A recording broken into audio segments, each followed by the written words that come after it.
Police ಕಸ್ಟಡಿಯಲ್ಲಿ ಇರೋ ಹೊತ್ನಲ್ಲಿ ಆರೋಪಿಗಳಿಗೆ mobile ಯಾಕೆ ಕೊಟ್ರು, ಇದಕ್ಕೆ ಅವಕಾಶ ಯಾಕೆ ಮಾಡಿಕೊಟ್ರು? ದರ್ಶನ್ ಆಪ್ತರು ಅಂತ ಪೊಲೀಸರು ಈ ರಾಜಾತಿಥ್ಯವನ್ನ ಕೊಡ್ತಾ ಇದ್ದಾರಾ? ದೃಶ್ಯದಲ್ಲಿ ನೀವು ನೋಡ್ತಾ ಇದ್ರಿ, ಇದು ನಿನ್ನೆ ಸ್ಥಳ ಮಹಜರಿಗಾಗಿ ಶೆಡ್ಗೆ ಕರ್ಕೊಂಡು ಹೋಗಿರುವಂತಹ ಸಂದರ್ಭ. ಪಟ್ಟಣಗೆರೆಯ ಶೆಡ್ ಅಲ್ಲಿ ಓರ್ವ ವ್ಯಕ್ತಿ ಪ್ರದೋಷ್ ಆರೋಪಿ ಮೊಬೈಲ್ ನಲ್ಲಿ ಮಾತಾಡ್ತಾ ಇದ್ದಾನೆ. ನೋಡಿ, ಅಲ್ಲಿ ಮೊಬೈಲ್ ಕೊಡ್ತಾ ಇರೋದು, ಮೊಬೈಲ್ ಈಸ್ಕೊಂಡ ಮಾತಾಡ್ತಾ ಇದ್ದಾನೆ. ಇನ್ನೊಬ್ಬ ವ್ಯಕ್ತಿ ಆರಾಮಾಗಿ ಬಿಂದಾಸ ಕೂತಿದ್ದಾನೆ. ಪೊಲೀಸ್ ಕಸ್ಟಡಿಯಲ್ಲಿದ್ದೀವಿ ನಾವು, ಆರೋಪಿಗಳು ಇಲ್ಲಿ ಮಹಜರು ಕರ್ಕೊಂಡು ಬಂದಿದ್ದಾರೆ ಅನ್ನೋ ಯಾವ ಒಂದು ಇದು ಇಲ್ಲ ಅವ್ರ ಮುಖದಲ್ಲಿ. ಭಯವೂ ಆತಂಕವೂ ಕೂಡ ಅವರಲ್ಲಿ ಕಾಣಿಸ್ತಾ ಇಲ್ಲ. ಪಶ್ಚಾತ್ತಾಪ ಬಿಡಿ, ಅದಂತೂ ಅವ್ರ ಮುಖದಲ್ಲಿ ಇದ್ದಿದ್ದೇ ಇಲ್ಲ, ಯಾರ ಮುಖದಲ್ಲೂ ಇದ್ದಿದ್ದಿಲ್ಲ. ಸೊ ಇಲ್ಲಿ ನೋಡಿ, ಮೊಬೈಲ್ನ ಹೇಗೆ ಓರ್ವ ವ್ಯಕ್ತಿ ಕೊಡ್ತಾನೆ, ಮತ್ತೊಬ್ಬ ಆರೋಪಿ ಅದನ್ನ ಈಸ್ಕೊಂಡು ಮಾತನಾಡ್ತಾನೆ.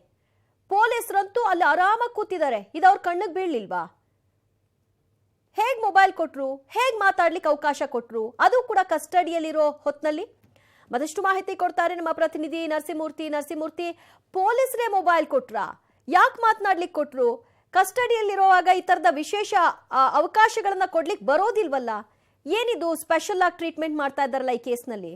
ಬೆಳಗ್ಗೆಯಿಂದ ನಮಗೂ ಸಹ ಇದೇ ರೀತಿಯಾದಂತಹ ಡೌಟ್ಗಳು ಹುಟ್ಕೊಳ್ತಿವೆ ದಿವ್ಯಾ. ಯಾಕಂತ ಹೇಳಿದ್ರೆ ಬೆಳಗ್ಗೆಯಿಂದ ಪೊಲೀಸರ ನಡವಳಿಕೆ ಏನಿದೆ, ಸ್ಟೇಷನ್ನ ಮುಂಭಾಗದಲ್ಲಿ ದೊಡ್ಡ ಮಟ್ಟದಲ್ಲಿ ಪೆಂಡಾಲನ್ನ ಹಾಕಿಸಿ, ಶಾಮಿಯಾನವನ್ನ ಹಾಕಿಸಿ, ಮಾಧ್ಯಮಗಳು ಹೊರಗಿನಿಂದ ಚಿತ್ರೀಕರಣ ಮಾಡದಂತೆ ತಡೆಯುವ ಪ್ರಯತ್ನವನ್ನ ಮಾಡಿದ್ರು. ಅಂದ್ರೆ ಒಳಭಾಗದಲ್ಲಿ ದರ್ಶನ್ ನನ್ನ ಟೀಮ್ ಏನ್ ಮಾಡಿದ್ರು ಕೂಡ ಕ್ಯಾಮೆರಾಗಳ ಕಣ್ಣಿಗೆ ಕಾಣಬಾರ್ದು ಅನ್ನೋ ನಿಟ್ಟಿನಲ್ಲಿ ಅದಕ್ಕೆ ತಡೆ ಒಡ್ಡೋದಕ್ಕೆ ಅಂತ ಹೇಳಿ ಸ್ಟೇಷನ್ನ ಒಳಭಾಗದಲ್ಲಿ ದರ್ಶನ ಇರಿಸಿರ್ತಕ್ಕಂಥ ರೂಮ್ ಏನಿದೆ ಅದಕ್ಕೆ ಹೊಂದ್ಕೊಂಡಂತೆ ಕೂಡ ಹೊರಭಾಗದಿಂದ ಶಾಮಿಯಾನವನ್ನ ಹಾಕಲಾಗಿದೆ. ಅದಾದ ಬಳಿಕ ಹೊರಭಾಗದಲ್ಲೂ ಕೂಡ ಶಾಮಿಯಾನವನ್ನ ಹಾಕಿ ಮಾಧ್ಯಮಗಳ ಚಿತ್ರೀಕರಣಕ್ಕೆ ಅಡ್ಡಿಯನ್ನ ಪಡಿಸಲಾಗಿದೆ.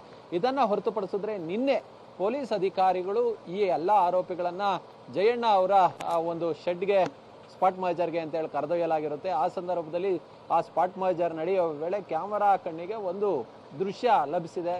ಆ ಕ್ಯಾಮರಾ ಕಣ್ಣಲ್ಲಿ ಒಂದು ದೃಶ್ಯ ಚಿತ್ರೀಕರಣವಾಗಿದೆ. ಅದೇನಂತ ಹೇಳಿದ್ರೆ, ಆರೋಪಿ ಸ್ಥಾನದಲ್ಲಿರ್ತಕ್ಕಂಥ ವ್ಯಕ್ತಿಗೆ ಮೊಬೈಲ್ ಅನ್ನ ಕೊಡ್ಲಾಗುತ್ತೆ. ಮೊಬೈಲ್ ನಲ್ಲಿ ಆತ ಮಾತನಾಡ್ತಾನೆ, ಮತ್ತೊಬ್ಬ ಆರೋಪಿ ಕಾಲ್ ಮೇಲೆ ಕಾಲ್ ಹಾಕೊಂಡು ಕುಳಿತಿರ್ತಾನೆ.